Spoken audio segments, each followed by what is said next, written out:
إن الحمد لله نحمده ونستعينه ونستغفره ونعوذ بالله من شرور أنفسنا ومن سيئات أعمالنا من يهده الله فلا مضل له ومن يضلل فلا هادي له أشهد أن لا إله إلا الله وحده لا شريك له وأشهد أن محمدًا عبده ورسوله اللهم صل على محمد وعلى آل محمد كما صليت على إبراهيم وعلى آل إبراهيم إنك حميد مجيد اللهم بارك على محمد وعلى آل محمد كما باركت على إبراهيم وعلى آل إبراهيم إنك حميد مجيد أما بعد فإن خير الحديث كتاب الله وخير الهدي هدي محمد صلى الله عليه وسلم وشر الأمور محدثاتها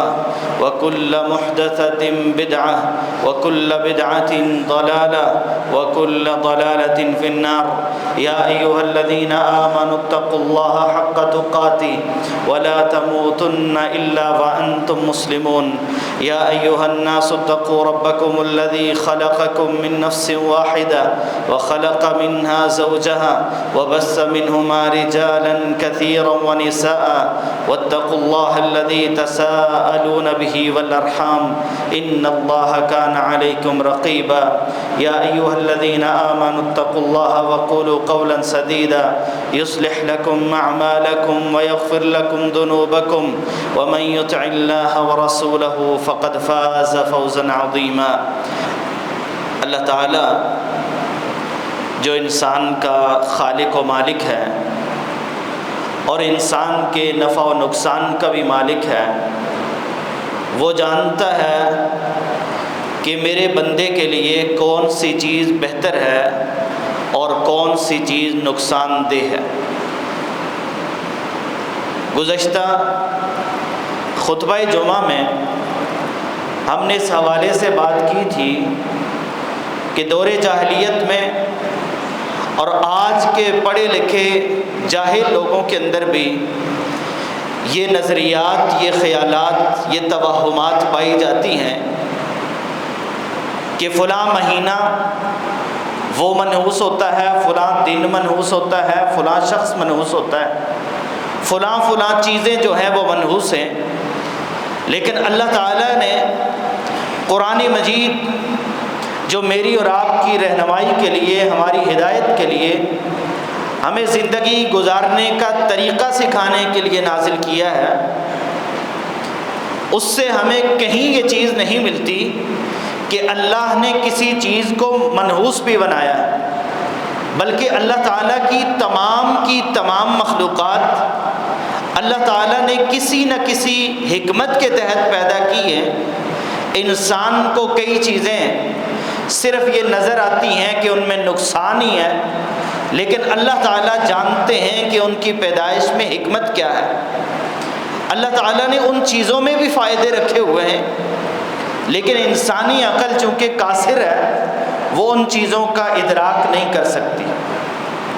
لیکن یہ جو توہمات بنائے گئے کہ ہاتھ دکھا کے اپنی قسمت معلوم کر لینا، کہیں پرچی اٹھا کے قسمت معلوم کر لینا، کہیں فال نامے پہ ہاتھ رکھ کے قسمت معلوم کر لینا، ان کی شرعی حیثیت کے حوالے سے ہم نے گزشتہ خطبہ میں بات کر لی تھی۔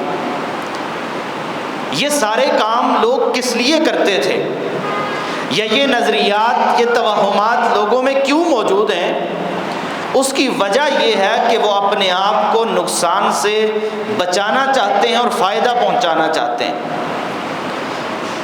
اس کے متبادل کے طور پہ اللہ تعالیٰ نے ایک بندہ مومن کو، ایک مسلمان کو جو یہ عقیدہ رکھتا ہے کہ اللہ کے علاوہ کوئی نفع و نقصان کا مالک نہیں ہے، اللہ تعالیٰ اگر کسی کو فائدہ پہنچانا چاہیں ساری کائنات مل کے اسے محروم نہیں کر سکتی، اور اللہ تعالیٰ اگر کسی کا امتحان اس انداز سے لیں کہ اسے کوئی نقصان پہنچا کے یا فائدے سے محروم کر کے امتحان لینا چاہیں تو ساری کائنات مل کے اسے نقصان سے بچا نہیں سکتی۔ ما یفتح اللہ من رحمت فلا ممسک لہا، کہ اللہ تعالیٰ اگر کسی پہ رحمت کرتے ہیں، اپنا فضل کرتے ہیں، تو اس فضل کو کوئی روک نہیں سکتا. وما یمسک فلا مرسل لہ، اور اللہ تعالیٰ اگر روک دیں تو کوئی اسے کھول نہیں سکتا، کوئی کسی کے اوپر فضل نہیں کر سکتا. اسلام نے جو اصول دیے ہیں کہ اگر آپ نقصان سے بچنا چاہتے ہیں، آپ فائدہ حاصل کرنا چاہتے ہیں، آپ کاروبار میں فائدہ حاصل کرنا چاہتے ہیں، آپ اپنے سفر کے مقصد میں کامیاب ہونا چاہتے ہیں، آپ کسی شادی بیاہ کے معاملات میں کامیاب ہونا چاہتے ہیں، آپ اچھے رشتے کا انتخاب کرنا چاہتے ہیں، تو اس کے لیے جو اصول دیے ہیں، آج ان اصولوں کے حوالے سے ہم بات کریں گے. ان میں سے پہلا اور بنیادی اصول جس کی تعلیم اللہ کے پیغمبر بڑے اہتمام سے دیا کرتے تھے، اور سیدنا جابر بن عبداللہ رضی اللہ تعالی عنہما بیان کرتے ہیں، اللہ کے رسول صلی اللہ علیہ وسلم کان یعلمنا الاستخارۃ فی الامور کلھا، اللہ کے پیغمبر ہر معاملے میں، ہر کام میں، چاہے وہ آپ کی نظر میں چھوٹا کام ہے، چاہے وہ آپ کی نظر میں بڑا کام ہے، اللہ کے رسول ہر معاملے میں ہمیں استخارہ کی تعلیم دیا کرتے تھے، ہمیں استخارہ سکھاتے تھے. اور یہ کون سا استخارہ تھا؟ یہ وہ استخارہ نہیں تھا جو میرے اور آپ کے موبائل پہ میسج آتے ہیں کہ ہم آپ کے لیے استخارہ کریں گے. استخارہ سینٹر کھول کے بیٹھے ہیں کہ آپ اپنے مسائل ہمیں بتائیں، ہم آپ کے لیے استخارہ کریں گے کہ یہ کاروبار آپ کا ٹھیک ہے یا نہیں ہے، یہ رشتہ آپ کے لیے ٹھیک ہے یا نہیں ہے، یہ سفر آپ کے لیے فائدے کا باعث ہے یا نقصان کا باعث ہے. لوگوں نے دکانیں کھول لی، اور اللہ کے پیغمبر نے ہر فرد کو سکھایا تھا اسے کہیں کسی دکان پہ جانے کی ضرورت ہی نہیں. ہر صحابی کو اللہ کے پیغمبر جس طرح قرآن مجید کی صورتیں سکھاتے ہیں، جس طرح قرآن مجید کی تعلیم اہتمام کے ساتھ اللہ کے رسول دیا کرتے تھے، استخارہ بھی ہر معاملے میں اسی اہتمام کے ساتھ سکھاتے تھے. حضرت جابر کہتے ہیں کان یعلمنا الاستخارۃ فی الامور کلھا کما یعلمنا سورۃ من القرآن.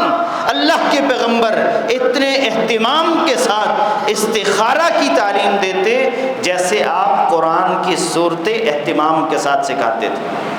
جس طرح قرآن پہ اہتمام ہوتا تھا اللہ کے پیغمبر، اس لیے کہ لوگوں کے عقیدے درست رہیں، صحیح رہیں. لوگ جو جاہلیت میں چھوٹی چھوٹی چیزوں کا سہارا لیتے تھے، ڈوبتے کو تنکے کا سہارا کی مثال بنے ہوئے تھے، اللہ کے پیغمبر نے انہیں پختہ عقیدہ سکھایا، اور عقیدے کے ساتھ سکھایا کہ تم نے کام کرنے ہیں، تم نے سفر بھی کرنے ہیں، شادیاں بھی کرنی ہیں، کاروبار بھی کرنے ہیں، اور دیگر معاملات بھی کرنے ہیں. اور ہر بندہ چاہتا ہے نقصان سے بچ جاؤں، تو نقصان سے بچنے کا طریقہ بتا دیا کہ اپنے رب سے خیر مانگا کرو. استخارہ کا مطلب یہ ہے اللہ تعالیٰ سے خیر کا سوال کرنا، اللہ تعالیٰ سے خیر طلب کرنا. اور ہر بندہ محتاج ہے کہ وہ اپنے رب سے خیر مانگے، خیر کا، بھلائی کا سوال کرتا رہے. میں اور آپ کسی چیز کو اچھا سمجھ رہے ہوتے ہیں اور بڑے اہتمام کے ساتھ، بڑے شد و مد کے ساتھ وہ کام کرنے کو تیار ہوتے ہیں، لیکن کاش کہ اس سے پہلے ہم اپنے رب سے سوال کر لیں جو رب خود کہتا ہے وَإِذَا سَأَلَكَ عِبَادِي عَنِّي فَإِنِّي قَرِيبٌ أُجِيبُ دَعْوَةَ الدَّاعِ إِذَا دَعَانِ فَلْيَسْتَجِيبُوا لِي وَلْيُؤْمِنُوا بِي. اللہ تعالیٰ کہتے ہیں اے پیغمبر، جب میرے بندے آپ سے میرے بارے میں سوال کرتے ہیں، اپنے خالق اور مالک کے بارے میں، اپنے نفع و نقصان کے مالک کے بارے میں سوال کرتے ہیں، فَإِنِّي قَرِيب، تو ان لوگوں کو جان لینا چاہیے میں قریب ہوں، میں ان لوگوں کے قریب ہوں. آج ہم سمجھتے ہیں کہ فلاں اور فلاں کرنے والا اور فلاں معاف کرنے والا، بری کرنے والا، اولاد دینے والا، بارش بارشیں برسانے والا، مال اور رزق کی فراوانی کرنے والا وہ فلاں اور فلاں ہے، حالانکہ اللہ رب العالمین کہتے ہیں میں تمہارے قریب ہوں۔ میں قریب ہوں تو کرتا کیا ہوں؟ تمہیں کیا کرنا چاہیے؟ اجیب دعوت الداع، جب بھی کوئی پکارنے والا، کوئی سوال کرنے والا، کوئی اللہ سے بھلائی مانگنے والا، کوئی اللہ سے خیر کا طلبگار اپنے رب سے مانگتا ہے، سوال کرتا ہے، اللہ رب العالمین کہتے ہیں کہ میں اسے عطا کرتا ہوں، میں دیتا ہوں، میں ہر ایک کو بھلائی سے نوازتا ہوں، خیر سے نوازتا ہوں۔ اب بندوں کو بھی چاہیے کہ وہ میری بھی بات مانیں، وہ میری بات پہ بھی لبیک کہیں۔ تو خیر کا اللہ سے سوال کرنا، لیکن اس کا خاص طریقہ جو اللہ کے پیغمبر نے سکھایا ہے، ذرا اہتمام کے ساتھ، جس قدر اللہ کے رسول اہتمام کیا کرتے تھے، اگر ہم بھی اس قدر اہتمام کرنے والے بن جائیں تو کبھی ہماری زبان پہ یہ شکوہ نہ ہو کہ میرے کاروبار کے حالات بڑے ماڑے ہیں، میں سفر پہ نکلتا ہوں تو نقصان ہو جاتا ہے، بچے کی شادی کروائی تھی اس کے بعد مصیبت بن گئی۔ کبھی ہماری زبانوں پہ یہ الفاظ نہ آئیں اگر ہم استخارہ کرنے والے بنیں، اللہ سے خیر طلب کرنے والے بنیں۔ اور اس استخارہ کا طریقہ کیا ہے؟ اللہ کے رسول کیسے سکھاتے تھے؟ اللہ کے رسول صلی اللہ علیہ وسلم کی جو تعلیمات ہیں استخارہ کے حوالے سے، وہ تو آج ہمیں یاد نہیں ہوتی، لیکن ہمیں وہ چیزیں یاد ہیں جو لوگوں میں مشہور ہیں، جو لوگوں نے پھیلا رکھی ہیں۔ کہنے والوں نے مجھے اور آپ کو کہہ دیا کہ آپ خود استخارہ نہیں کر سکتے، آپ اس قابل نہیں ہیں۔ اچھا میں نماز تو پڑھ سکتا ہوں، نماز میری جگہ آپ کیوں نہیں پڑھتے؟ نہیں، نماز آپ نے خود پڑھنی ہے۔ قرآن میری جگہ آپ کیوں نہیں پڑھتے؟ قرآن آپ نے خود پڑھنا ہے۔ دعا میری جگہ آپ کیوں نہیں کرتے؟ دعا آپ نے خود کرنی ہے۔ سارے کام خود کر سکتے ہیں، لیکن کہنے والوں نے کہا کہ نہیں، آپ نے استخارہ خود نہیں کرنا، کیا پتہ اس میں آپ سے کوئی غلطی ہو جائے تو نقصان ہو جائے گا۔ یہ رسول اللہ کی تعلیمات نہیں ہیں۔ رسول اللہ صلی اللہ علیہ وسلم کی تعلیمات یہ ہیں کہ جو بھی بندہ رب سے خیر مانگتا ہے وہ خود استخارہ کرے گا۔ جس کا معاملہ ہے، سفر آپ کرنا چاہتے ہیں، استخارہ آپ کریں گے۔ کاروبار آپ کرنا چاہتے ہیں، استخارہ آپ خود کریں گے۔ رشتے کا معاملہ ہے تو استخارہ آپ خود کریں گے، نہیں تو دوسرا لڑکی والوں سے پیسے لے کے انہیں بھی کوئی استخارہ کر کے اپنی مرضی، ان کی مرضی کی بات بتا دے گا، اور آپ سے پیسے لے کے استخارہ کر کے آپ کی مرضی کی بات آپ کو بھی کہہ دے گا۔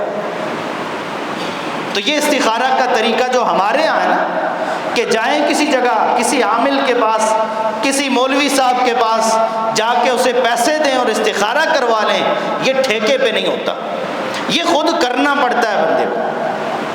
اور طریقہ کار کیا ہے؟ کوئی مشکل چیز نہیں ہے۔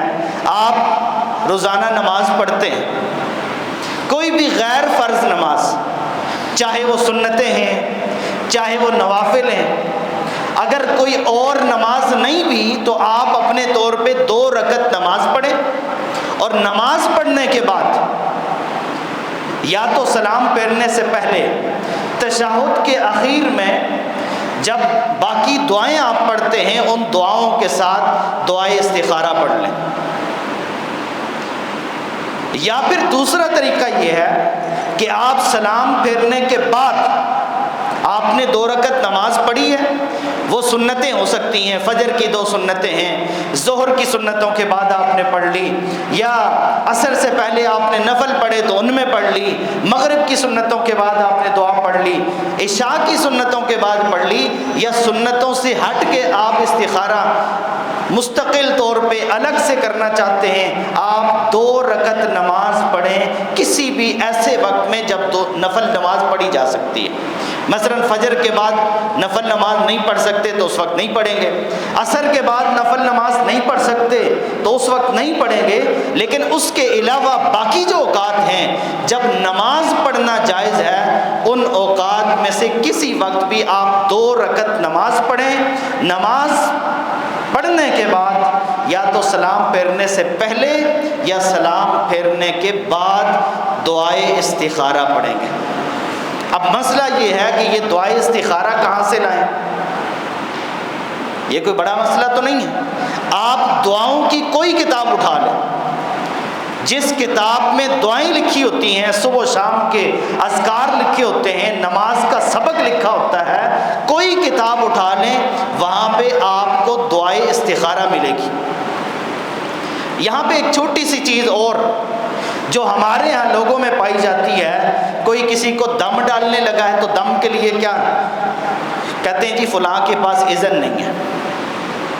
یہ اذن پتہ نہیں کس نے کہا ہے کہ فلاں فلاں کے پاس ہوتا ہے، جب اللہ اور اس کے پیغمبر نے اجازت دی ہے کہ آپ قرآن کی کوئی سورت پڑھ لیں، آپ نبی کریم صلی اللہ علیہ وسلم کی سکھائی ہوئی کوئی دعا پڑھ لیں، آپ کو کسی سے اجازت اور اذن لینے کی ضرورت نہیں ہے۔ اللہ کی طرف سے اذن موجود ہے، اللہ کی طرف سے اجازت موجود ہے۔ تو یہ اذن والی بیچ میں کوئی بات ڈالی جاتی ہے کہ آپ کے پاس اذن نہیں ہے، جس کے پاس اذن ہوگا وہ کرے۔ اذن کا مطلب ہوتا ہے اجازت۔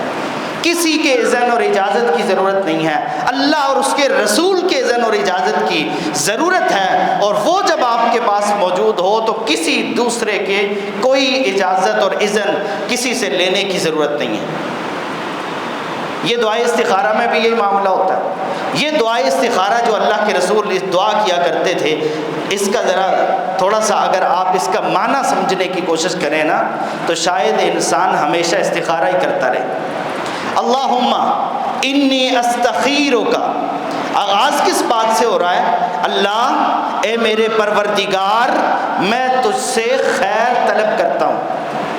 اللہم انی استخیرک، اے اللہ میں تجھ سے خیر مانگتا ہوں۔ کون سی خیر؟ جسے میں خیر سمجھتا ہوں وہ نہیں، بے علم کا، جو تیرے علم میں خیر ہے، جسے تو بہتر سمجھتا ہے، جو میرے حق میں بہتر ہے اور تو اسے جانتا ہے۔ اللہ مجھے وہ خیر چاہیے، مجھے وہ خیر نہیں چاہیے جسے میں خیر سمجھتا ہوں، جسے میں اپنے بارے میں اچھا سمجھتا ہوں۔ ہو سکتا ہے مجھے کوئی چیز بہت اچھی لگتی ہو، لیکن تو جانتا ہے کہ وہ میرے لیے اچھی نہیں ہے، تو میں وہ خیر مانگتا ہوں جو تیری نظر میں خیر ہے۔ وَأَسْتَقْدِرُكَ بِقُدْرَتِكَ، اللہ میں تیری قدرت کے ساتھ تجھ سے سوال کرتا ہوں، اپنی قدرت کے ساتھ وہ خیر مجھے دے دے۔ وَأَسْأَلُكَ مِن فَضْلِكَ الْعَظِيمِ، اللہ میں تیرے عظیم فضل سے تجھ سے مانگتا ہوں، اپنے عظیم فضل میں سے مجھ حقیر بندے پہ بھی اپنا فضل نازل فرما۔ یہ دعا جب آپ اس کو اہتمام کے ساتھ پڑھتے ہیں اور پھر اللہ رب العالمین کے سامنے انسان اپنے آپ کو عاجز کر دیتا ہے کہ اللہ ساری خیر تیرے ہاتھ میں ہے، تو جانتا ہے میں نہیں جانتا، تو قدرت رکھتا ہے میرے پاس کوئی اختیار نہیں ہے، میں ہزار چاہ لوں کسی چیز کو میں اسے پا نہیں سکتا، اگر تیری اجازت نہیں ہوگی، تیرا حکم نہیں ہوگا، تیرا اذن نہیں ہوگا، تیرے حکم کے بغیر میں کسی چیز کو پا نہیں سکتا۔ یہ چیز اگر میرے لیے بہتر ہے تو مجھے عطا فرما دے، اور اگر میرے لیے یہ چیز اچھی نہیں ہے تو پھر اس کو مجھ سے دور کر دے، مجھے اس سے دور کر دے، اور مجھے اس سے بہتر عطا فرما۔ مثال کے طور پہ کوئی رشتے کا معاملہ ہے، آپ کہیں چاہتے ہیں کہ فلاں جگہ میرا رشتہ ہو جائے، آپ دن رات کوشش کر رہے ہیں، ماں باپ کو ناراض کر بیٹھے ہیں اور وہ ماننے کو تیار نہیں ہیں، آپ اپنے رب پہ چھوڑ دیجئے اور دعائے استخارہ پڑھ لیجئے، استخارہ کر لیجئے، اگر وہ رشتہ آپ کے لیے بہتر ہوا، ماں باپ بھی راضی ہو جائیں گے، راستے بھی آسان ہو جائیں گے اور رشتہ ایک دن طے ہو جائے گا، اور اگر وہ آپ کے لیے بہتر نہ ہوا، آپ سب کو ناراض کر کے بھی اس کو پا نہیں سکتے۔ یہ استخارہ، 2 رکعت نماز پڑھی، نماز کے بعد دعائے استخارہ اہتمام کے ساتھ، خشوع کے ساتھ، رب سے جیسے بندہ عاجزی اور انکساری سے سوال کرتا ہے، مانگتا ہے، دعا کرتا ہے، یہ دعا پڑھی، اللہ سے خیر کا مطالبہ کیا۔ اب دعا کتنی دفعہ کرنی چاہیے؟ آپ کوئی چیز رب سے مانگنا چاہتے ہیں تو کیا خیال ہے بس ایک دفعہ دعا کر لی تو اس کے بعد دوبارہ مانگنے کی ضرورت نہیں ہے؟ جب تک اس معاملے کا کوئی حل نہیں نکل آتا، وہ کام آپ کے حق میں بہتر ہوا تو ہو نہیں جاتا، یا اگر بہتر نہیں ہے تو ٹل نہیں جاتا، اس وقت تک آپ روزانہ استخارہ کرتے رہیں۔ دعا ہی تو ہے، رب سے مانگنا ہی تو ہے۔ ایک کام کے لیے آپ بیسیوں دفعہ، سینکڑوں دفعہ دعائے استخارہ پڑھتے رہیں، اللہ سے خیر کا سوال کرتے رہیں، کوئی رکاوٹ تو نہیں ہے۔ یا ایک دفعہ استخارہ کر لیتے ہیں، بہت زیادہ جو استخارہ کرنے والے ہوں بھی تو ایک دفعہ استخارہ کر کے سمجھتے جی میں نے استخارہ بھی کیا تھا پھر بھی معاملہ بگڑ گیا، ٹھیک نہیں ہوا۔ آپ بار بار رب سے مانگیں۔ ایک بندہ بیمار ہو، رب سے کہتا ہے اللہ مجھے شفا دے دے، کیا ایک دفعہ ہی شفا مانگتا ہے یا بار بار مانگتا رہتا ہے، گڑ گڑا کے مانگتا ہے؟ اسی طرح جب آپ نے کسی کام کا فیصلہ کرنا ہے، اس فیصلے سے پہلے اپنے رب سے بار بار سوال کر دیجئے کہ اللہ یہ کام اگر بہتر ہے تو میرے حق میں آسان کر دے، اور اگر بہتر نہیں ہے تو اللہ اس کام سے مجھے بچا لے اور مجھے اس سے بہتر عطا فرما دے۔ تو ہر کام کے لیے، ہر جائز کام کے لیے، ایک ہے حرام کام کوئی کرنے لگا، چوری کرنے لگا، کوئی استخارہ نہیں، اللہ نے حرام کیا۔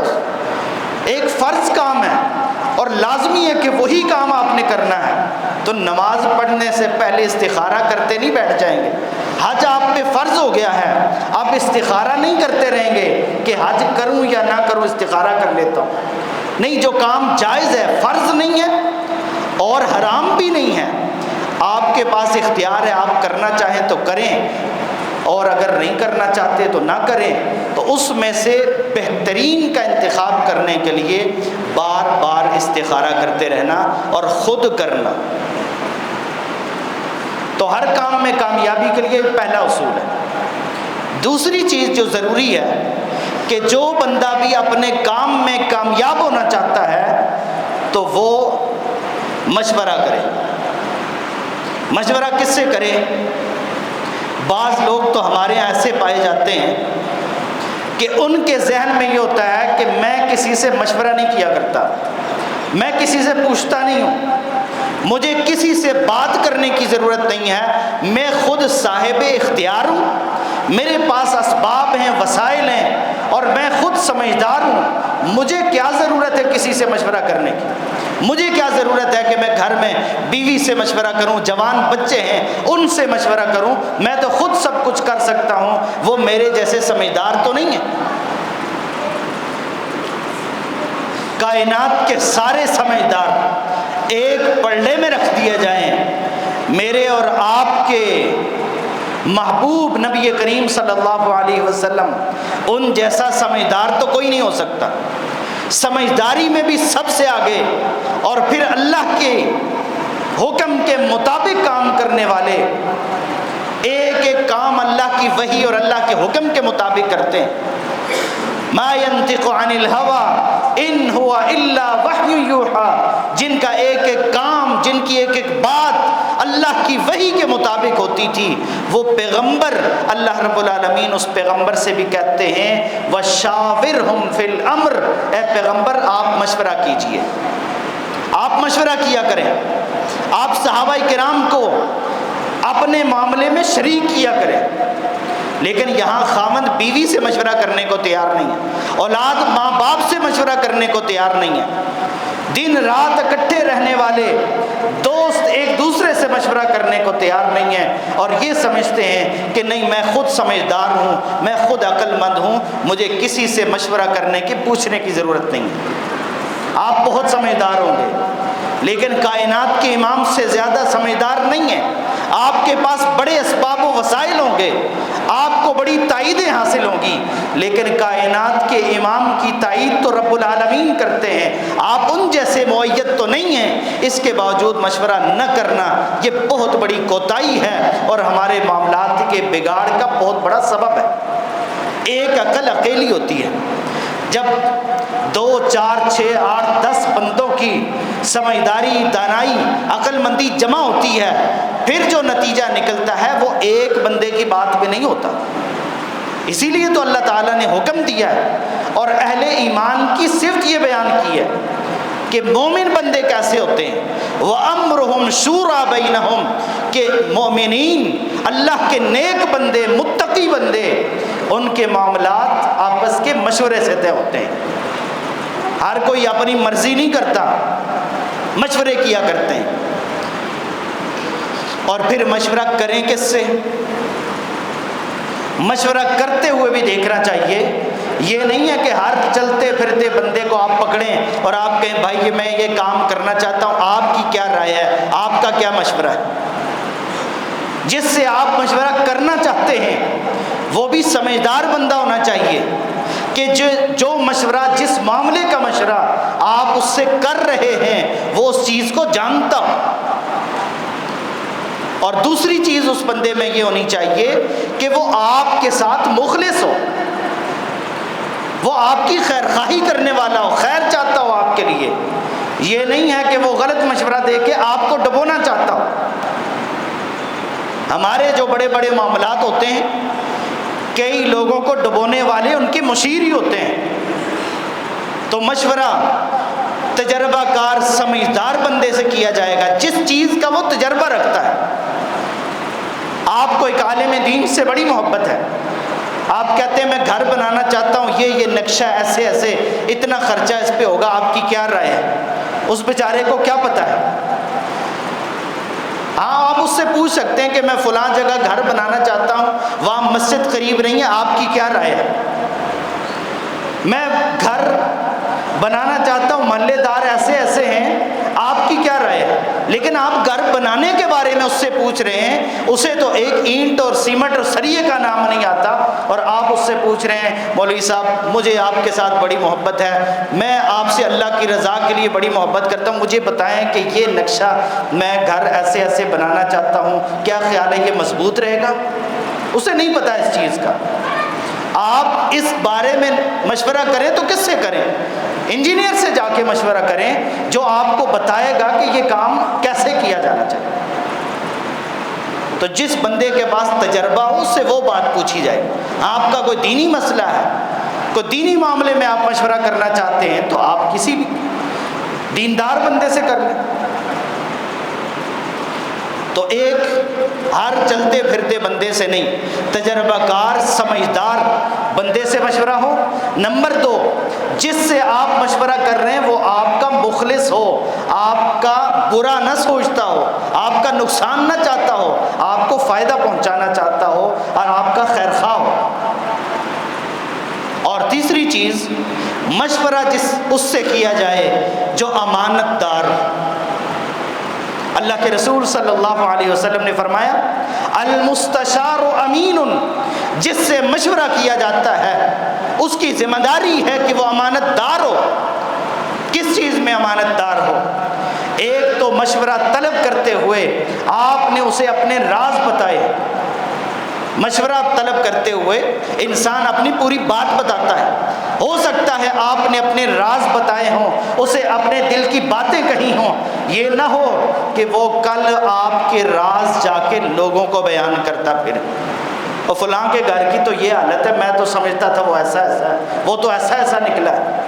نہیں، المستشار امین، جس سے مشورہ طلب کیا جا رہا ہے اس کی ذمہ داری ہے کہ وہ اپنے پاس اس راز کو محفوظ رکھے اور کسی دوسرے کو نہ بتائے۔ اور دوسرا، اس میں یہ بھی امانت داری ہونی چاہیے کہ آپ نے جو مشورہ کیا ہے وہ صحیح مشورہ دینے والا ہو۔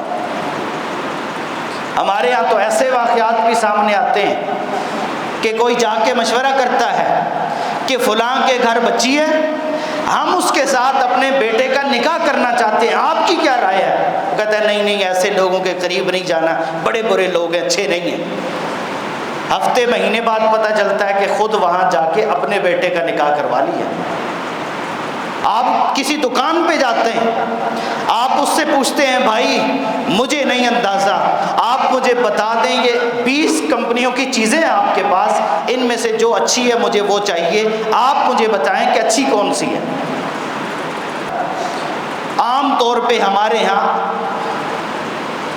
آپ کسی سے دکاندار کسی بھی بندے سے آپ یہ اس پہ چھوڑ دیں نا بات کہ بھائی آپ اپنا مشورہ دیں، مجھے اندازہ نہیں ہے، تو وہ اپنا مفاد دیکھتا ہے، وہ آپ کو اس چیز کا مشورہ دے گا جو اس کے مفاد میں ہوگی، جسے آپ خریدیں گے تو اس کا فائدہ زیادہ ہوگا، آپ کو وہ چیز دے گا اور وہ چیز نہیں دے گا۔ آپ نے تو اسے امین بنایا تھا، آپ نے تو اس سے مشورہ کیا تھا کہ بھائی آپ کو تجربہ ہے، مجھے تجربہ نہیں ہے، مجھے اچھی چیز بتائیں، لیکن وہ اپنے حساب سے اچھی دیکھتا ہے کہ میرا فائدہ کس میں ہے، مجھے پروفٹ زیادہ کس میں۔ اور اس طرح کی بیسیوں مثالیں۔ تو المستشار امین، جس سے مشورہ کیا جائے اس کی بھی ذمہ داری ہے، اور مشورہ کرنے والا بھی یہ نہیں ہے کہ روزانہ فیصلے بدلتا رہے، آج ایک سے مشورہ کیا ہے، اس نے جو کہا اس کے پیچھے لگ گیا، کل دوسرے نے مشورہ دیا اس کے پیچھے لگ گیا، پرسوں تیسرے نے مشورہ دیا اس کے پیچھے لگ گیا۔ نہیں، وہ سارے لوگوں سے مشورہ لینے کے بعد ظاہر ہے سارے کام بیک وقت تو نہیں ہوتے، کام ایک کے مشورے کے مطابق ہوگا، لیکن مشورہ کرنے کے بعد جو نتیجہ نکلے اس نتیجے پہ عمل کیا جائے گا۔ دو چیزیں ہو گئی، آپ اپنے کام میں کامیاب ہونا چاہتے ہیں تو پہلا کام استخارہ کیجئے، دوسرا کام مشورہ کیجئے، اور تیسرا کام آپ اپنے کسی بھی کام میں کامیابی چاہتے ہیں تو آپ اس کے لیے مکمل محنت کریں، محنت کریں، استقامت کے ساتھ ڈٹے رہیں، وہ کام کرتے رہیں۔ ہو سکتا ہے حالات میں نشیب و فراز آتے رہیں، کبھی کام اچھا ہو کبھی اچھا نہ ہو، لیکن اللہ کی ذات پر توکل کو کبھی نہ چھوڑیں۔ تو کامیابی کے لیے تیسرا اصول کیا ہے؟ استقامت کے ساتھ، محنت کے ساتھ اللہ کی ذات پہ توکل کرنا۔ توکل کا یہ معنی کبھی بھی نہیں ہوتا کہ آپ ہاتھ پہ ہاتھ رکھ کے بیٹھ جائیں اور آپ کہیں میرا یہ کام ہو جائے گا۔ کون کرے گا؟ آپ تو یہاں سوئے ہوئے ہیں، کرے گا کون؟ نہیں، میرا رب کرے گا نا، اس کے لیے کوئی کام مشکل تو نہیں ہے۔ ہاں، میرے رب کے لیے واقعی کوئی کام مشکل نہیں ہے، لیکن میرے رب نے اس دنیا کو اسباب کے ساتھ جوڑا ہے، مجھے اور آپ کو حکم دیا ہے کہ آپ محنت کیجئے، کام کیجئے۔ وَأَن لَيْسَ لِلْإِنسَانِ إِلَّا مَا سَعَىٰ، جو انسان محنت کرتا ہے، کوشش کرتا ہے، اللہ تعالیٰ اس کا بدلہ، اسے پھل اور صلہ عطا فرماتے ہیں۔ لیکن ہاں، اپنی محنت پہ اعتماد نہیں کرنا، محنت مکمل کرنی ہے، لیکن نتیجے کو رب کی ذات پہ چھوڑنا ہے۔ یہ نہیں ہے کہ آپ کی زبان پہ یہ الفاظ آ جائیں کہ میں نے بڑی محنت کی ہے، اس کا صلہ تو مجھے ضرور ملے گا۔ ہاں، اللہ پہ یقین رکھتے ہوئے کہہ رہے تو الگ بات ہے، لیکن اگر اپنے محنت پہ یقین ہے تو پھر یہ اللہ پر توکل نہیں ہے۔ ہمارے ہاں اگر کسی بندے کی دعا سلام کسی جگہ ہو نا، اور وہ وہاں کسی کام کے لیے چلا جائے، عدالت میں، کورٹ کچہری میں کہیں چلا گیا ہے اور وہاں اس کی دعا سلام ہے تو بڑا مطمئن نظر آئے گا۔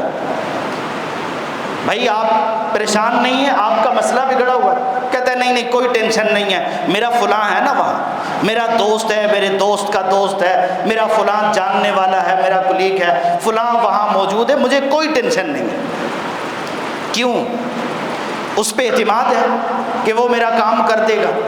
لیکن رب سے مانگ کے، کبھی رات کو رب کے سامنے تنہائی میں رو کے کہ اللہ میرے گناہ بہت ہیں، میری غلطیاں، سیاہکاریاں، خطاکاریاں بہت ہیں، لیکن میں تجھ سے مانگتا ہوں، تیرے اوپر اعتماد کرتا ہوں، میرا فلاں مسئلہ ہے، میں بیمار ہوں، مجھے شفا دے دے، میری اولاد بیمار ہے، اسے شفا دے دے۔ کبھی ہم رب سے مانگ کے مطمئن ہوئے ہی نہیں۔ اگر اسپتال میں پتہ چل جائے نا ڈاکٹر بڑا اچھا ہے تو بڑے مطمئن ہوتے ہیں کہ انشاءاللہ علاج ہو جائے گا، کوئی مسئلہ نہیں ہے، فلاں ڈاکٹر صاحب سے ٹائم مل گیا، اب کوئی مسئلہ نہیں، علاج ہو جائے گا۔ لیکن رب سے مانگ کے کبھی اتنے مطمئن نہیں ہوئے، رب پہ کبھی اعتماد اور ہم نے توکل اتنا نہیں کیا کہ ہم مطمئن ہو جائیں کہ میرا رب ہے نا، آج کی رات میں نے اپنے رب سے تعلق رکھا ہے، اپنے آنسو رب کے سامنے بہائے ہیں، اپنے رب سے مانگا ہے اور وہ رب ہے نا میرا۔ یہ تو ہماری زبانوں پہ اکثر ہوتا ہے، وہ میرا بھائی ہے، وہ میرے ڈاکٹر صاحب ہیں، وہ فلاں صاحب ہیں، لیکن کبھی ہم نے یہ بھی کہا ہے کہ میرا رب ہے نا، میرا رب ہے جو ساری خیر کا مالک ہے، جو انسان کو شر سے بچانے پہ قادر ہے، وہ میرا رب ہے، مجھے تو کوئی پریشانی ہی نہیں ہے۔ تو ہمارا اسباب اختیار کرنے کے بعد بھروسہ ان اسباب پہ ہوتا ہے، ان وسائل پہ ہوتا ہے، اپنی صلاحیتوں پہ ہوتا ہے، اور اپنی ذہانت پہ ہوتا ہے، اپنے تجربے پہ ہوتا ہے، اور مومن بندے کا اعتماد اپنے رب کی ذات پہ ہوتا ہے۔ وہ محنت بھی کرتا ہے، مشقتیں بھی اٹھاتا ہے، پوری کوشش کرتا ہے، لیکن اسے یقین ہوتا ہے تو رب کی ذات پہ ہوتا ہے، اور قرآن بھی یہی کہتا ہے وَعَلَى اللَّهِ فَلْيَتَوَكَّلِ الْمُتَوَكِّلُونَ۔ اگر توکل کرنا ہے، بھروسہ کرنا ہے، تو اپنے رب پہ بھروسہ کیجئے۔